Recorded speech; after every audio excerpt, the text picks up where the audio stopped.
Himalayan Club, I'd like to welcome you this evening. I'd like to say that it's a privilege because we have two heavy hitters with us today, a unique combination of folks who are functionaries in government in Himachal in senior levels and enjoy doing very, very tough, demanding trips in the mountains. So you normally don't get people of this nature. And in the middle of all this, they have interest in environment, in mythology, and whatnot. So that was the motivation when I saw Avay's book come up, which came out recently. I was really tempted to request him to give a talk. Good evening, ladies and gentlemen. I see a lot of faces from Himachal over here, so it's like being back home in the mountains. Thank you all for coming. I joined service in '75, attached myself to the steel frame in '75, joined service in Himachal in '76, but started trekking much later. It was only in the '90s that this particular virus struck me, and it happened in a peculiar way. In hindsight, I now feel and realize that if a civil servant wants to do something different, something creative in a different kind of way, if he wants to follow his passion, it's necessary for him to be underemployed for some time.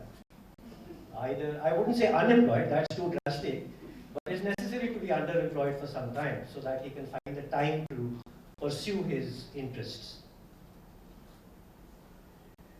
That happened to me in the 90s, in the early 90s. I achieved that particular status. Because to be underemployed, you have to fall foul of the government, which is not very difficult, as a lot of my, most if not all of my colleagues here have been through that phase. It happened to me in the 90s when, as Secretary of Horticulture, I started taking too much of an interest in the goings-on of a particular officer who was considered to be very close to the Chief Minister. And overnight, I was banished from horticulture to animal husbandry. Now, for some of you who have not been in the government, animal husbandry may sound very exciting, like it's some new virile form of husbanding, introducing animal spirits into the husband. Unfortunately, it's nothing like that. It's a department of the government which deals with sheep, goats, horses, cows, hens, pigs, etc. So, when I joined Animal Husbandry Department, I very quickly realized that, cows had been giving milk and hens had been laying eggs for thousands of years without any expert input from the IAS. So what was I supposed to do? I was thoroughly underemployed. I had nothing to do in office. So I decided that, okay, I'll start visiting to keep myself busy. I'll start visiting the remoter areas. Himachal is primarily a rural state. I'd start visiting some of my establishments, the animal husbandry establishments in the remoter areas. So I decided to visit our AI centers. Now, please remember that I'm talking of a time before Google and before Tesla. So AI did not stand for, or does not stand for artificial intelligence. It stands for artificial insemination. AI centers. Now, I didn't have much to contribute there either. So I kept on with my trekking, and that's how, and I've been trekking now for the last 25 years, with breaks in between. As Sanjeeva said, I have a core group of very good friends, like-minded people, both within the government and outside, Sanjeeva being one of them.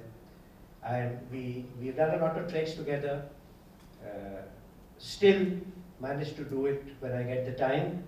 Although of late, most of my trekking has been limited to between IP extension and Akshardham, which is a far more difficult journey, by the way, than going up to Rohtang Pass or Shridev Mahakhand. So after I retired, I decided to put all this into a book form because I collected a lot of notes. And last year, I published this book. It's been published by Niyogi, The Trails Less Traveled. In this book, I have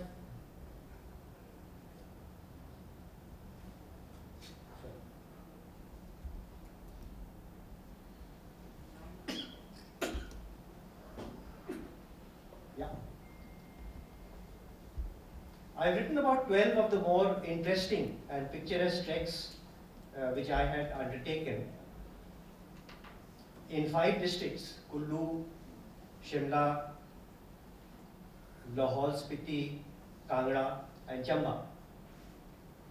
And 4 of these treks are in the Great Himalayan National Park, which was, as some of you may be aware, declared a UNESCO World Heritage Site last year, primarily through the efforts of people like Sanjeeva Pandey. Through my treks, as I speak, I will not be able to speak about all of them, obviously for lack of time. But I would like to emphasize that the book and the 12 treks, there are 3 distinct threads